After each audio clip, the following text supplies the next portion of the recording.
பஞ்சாபில் தினக்கூலி தொழிலாளி ஒருவருக்கு 1.5 கோடி ரூபாய் லாட்டரி பரிசு வென்றபோது அதனால் ஏற்பட்ட பயத்தின் காரணமாக அந்த குடும்பம் வீட்டை பூட்டிவிட்டு தலைமறைவாகிய சம்பவம் பரபரப்பை ஏற்படுத்தியது.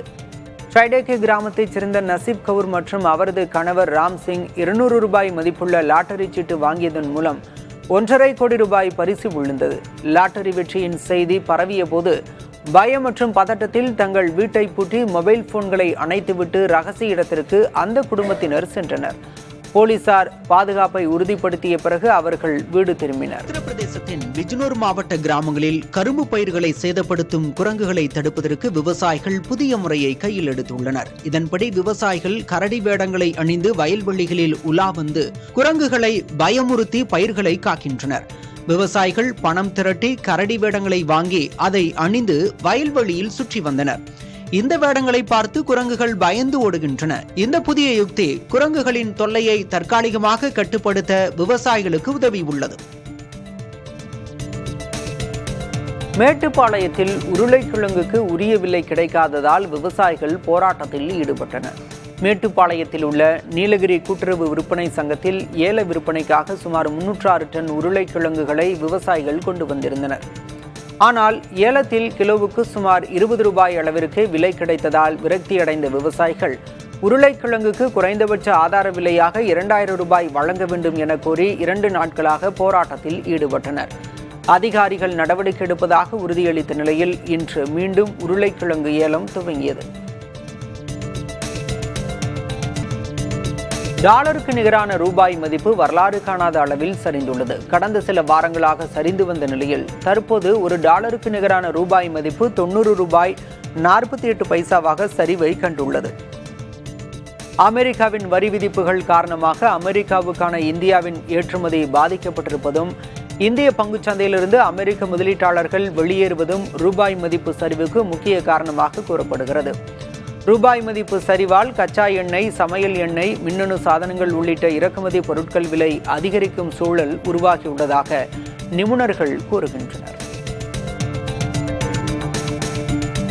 இந்தியாவில் டிடிஎச் பயனாளிகள் எண்ணிக்கை நடப்பு நிதியாண்டில் 5.1 கோடியாக குறையும் என பிரபல சந்தை மதிப்பீட்டு நிறுவனமான கிறிசில் கணித்துள்ளது. ஓடிடி தளங்கள் வேகமாக பிரபலமாவதால் டிடிஎச் சேவையை விரும்புவோர் எண்ணிக்கை வேகமாக குறைவதாக கிறிசில் தெரிவித்துள்ளது.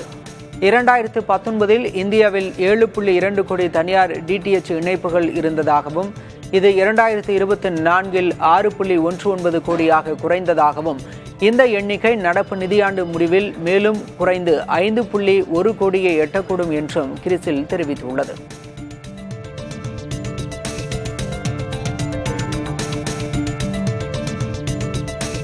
எத்தனால் கலந்த பெட்ரோலால் நாட்டிற்கு கடந்த 11 ஆண்டுகளில் 1,40,000 கோடி ரூபாய் மதிப்புள்ள அந்நிய செலாவணி மீதமாகியுள்ளதாக மத்திய சாலை போக்குவரத்து துறை அமைச்சர் நிதின் கட்கரி தெரிவித்துள்ளார்.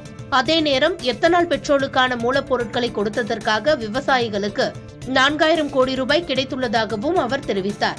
எத்தனால் கலந்த பெட்ரோலால் கார்களில் எந்த கோளாறும் ஏற்படவில்லை என்பது விரிவான ஆய்வுகளில் தெரியவந்துள்ளதாகவும் அமைச்சர் நாடாளுமன்ற மக்களவையில் தெரிவித்தார்.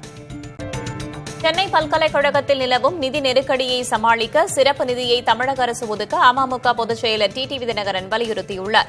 பல்கலைக்கழகத்தில் ஓய்வு பெற்றவர்களுக்கு உரிய நேரத்தில் ஓய்வூதிய பலன்களை நீதிமன்றம் உத்தரவிட்ட பிறகும் வழங்காமல் இருப்பது பல்கலைக்கழகத்தின் அவல நிலையை வெளிச்சம் போட்டு காட்டுவதாக அவர் குறிப்பிட்டுள்ளார். கடுமையான நிதி நெருக்கடி, மதிப்பெண் சான்றிதழ் அச்சடிக்க நிதியில்லை, பேராசிரியர்கள் மற்றும் ஊழியர்கள் பற்றாக்குறை என்று பல்வேறு புகார்கள் எழுந்திருப்பதையும் தினகரன் சுட்டிக்காட்டியுள்ளார். உடனடியாக சிறப்பு நிதியை உருவாக்கி சென்னை பல்கலைக்கழகத்தை காக்கும் நடவடிக்கையில் அரசு ஈடுபட வேண்டும் என்றும் டிடிவி தினகரன் வலியுறுத்தியுள்ளார். ஆளுநர் ஆர்.என். ரவி பங்கேற்கும் மதுரை காமராசர் பல்கலைக்கழகத்தில் பட்டமளிப்பு விழாவை புறக்கணிப்பதாக உயர்கல்வித்துறை அமைச்சர் கோவி செழியன் அறிவித்துள்ளார். மதுரை காமராசர் பல்கலைக்கழகத்தின் 57வது பட்டமளிப்பு விழா நாளை பல்கலைக்கழக வளாக அரங்கில் நடைபெற உள்ளது. இந்த விழாவில் தமிழக ஆளுநர் ஆர்.என். ரவி தலைமையேற்று மாணவ மாணவிகளுக்கு பட்டமளிக்க உள்ளார். இந்நிலையில் தமிழர் மற்றும் தமிழ்நாட்டின் நலனை கருத்தில் கொள்ளாத ஆளுநர் ரவி பங்கேற்கும் நிகழ்ச்சியில் கலந்து கொள்ள மாட்டேன் எனவும் அமைச்சர் தெரிவித்துள்ளார்.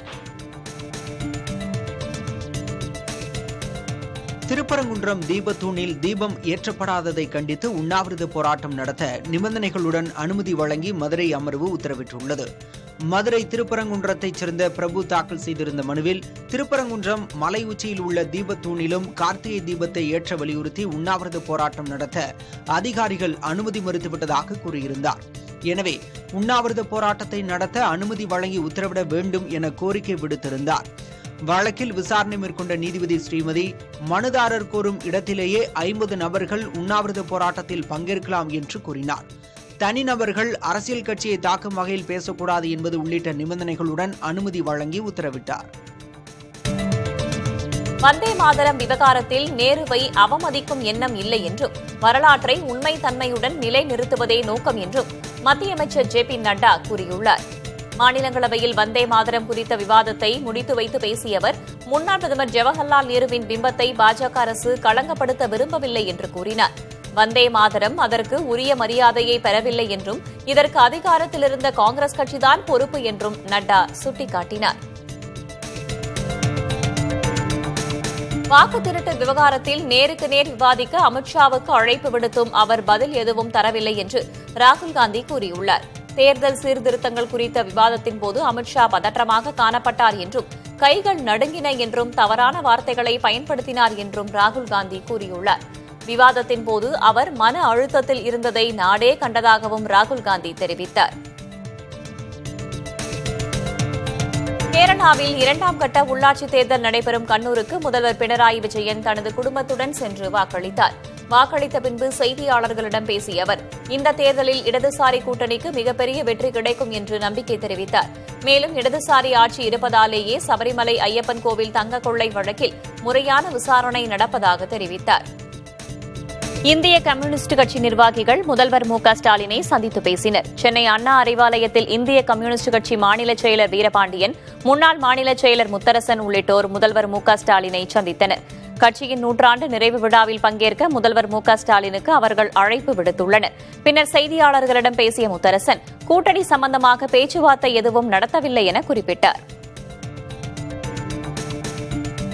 2026 சட்டமன்ற தேர்தலில் அதிமுக சார்பில் போட்டியிடுவதற்கு விருப்பம் தெரிவிப்பதற்கான விண்ணப்ப படிவங்கள் வரும் 15ஆம் தேதி முதல் விநியோகிக்கப்படும் என அக்கட்சி அறிவித்துள்ளது. தமிழ்நாடு, புதுச்சேரி மற்றும் கேரள மாநில சட்டமன்ற பொதுத் தேர்தல்கள் விரைவில் நடைபெறவுள்ள நிலையில் அதற்கான ஆயத்த பணிகளில் அனைத்து கட்சிகளும் தீவிரமாக ஈடுபட்டு வருகின்றன. அந்த வரிசையில் தேர்தலில் அதிமுக சார்பில் போட்டியிட விருப்பம் தெரிவிப்பதற்கான மனுக்களை 15ஆம் தேதி முதல் விநியோகிக்கப்படும் என அக்கட்சியின் பொதுச் செயலாளர் எடப்பாடி கே. பழனிசாமி அறிவித்துள்ளார். மேலும் தேர்தலில் போட்டியிட விரும்புவோர் அந்த விண்ணப்பங்களை பூர்த்தி செய்து டிசம்பர் 23ஆம் தேதிக்குள் அதிமுக தலைமைக் கழகத்தில் வழங்கவும் அறிவிக்கப்பட்டுள்ளது. அதிமுக பொதுச் செயலர் எடப்பாடி கே. பழனிசாமியை பாஜக மாநில தலைவர் நைனா நாகேந்திரன் சந்தித்துள்ளார். சென்னை பசுமை வழிச்சாலையில் உள்ள பழனிசாமியின் இல்லத்தில் இந்த சந்திப்பு 1 மணி நேரத்திற்கும் மேலாக நடைபெற்றது. அதிமுக பொதுக்குழு கூட்டத்தில் தேசிய ஜனநாயக கூட்டணியில் பிற கட்சிகளை சேர்ப்பது குறித்து முடிவெடுக்கும் அதிகாரம் எடப்பாடி பழனிசாமிக்கே என்று தீர்மானம் நிறைவேற்றப்பட்டிருந்தது. தங்கள் கட்சி தனி பெரும்பான்மையுடன் ஆட்சியமைக்கும் என்று எடப்பாடி பழனிசாமி பேசியிருந்தார். இந்த சூழலில் இந்த சந்திப்பு முக்கியத்துவம் பெறுகிறது. அதிமுக பொதுச் செயலர் எடப்பாடி பழனிசாமியை சந்தித்த பாஜக மாநில தலைவர் நைனா நாகேந்திரன் பொதுக்குழுவை சிறப்பாக நடத்தியதற்காக அவருக்கு வாழ்த்து தெரிவித்ததாக கூறியுள்ளார். அதேவேளையில் கூட்டணி மற்றும் தொகுதி பங்கீடு குறித்து தாங்கள் பேசவில்லை என கூறினார். பாமக, தேமுதிகவுடன் கூட்டணி பேச்சுவார்த்தை நடக்கிறதா என்ற கேள்விக்கு நைனா நாகேந்திரன் பதிலளிக்காமல் சென்றார். டிடிவி ஓபிஎஸ் கூட்டணிக்குள்ள கொண்டு வரதை பத்தி ஏதாவது பேசுனீங்களா? இல்ல, அது பத்தி நாங்க அத கூட்டணி பத்தி நாங்க எதுவுமே பேசல. சரி, தொகுதி பங்கீடு முறைப்படி தொடங்கிடுச்சா பேச்சுவார்த்தை? கூட்டணியோ தொகுதி பங்கீடோ நாங்கள் எதுவும் பேசல.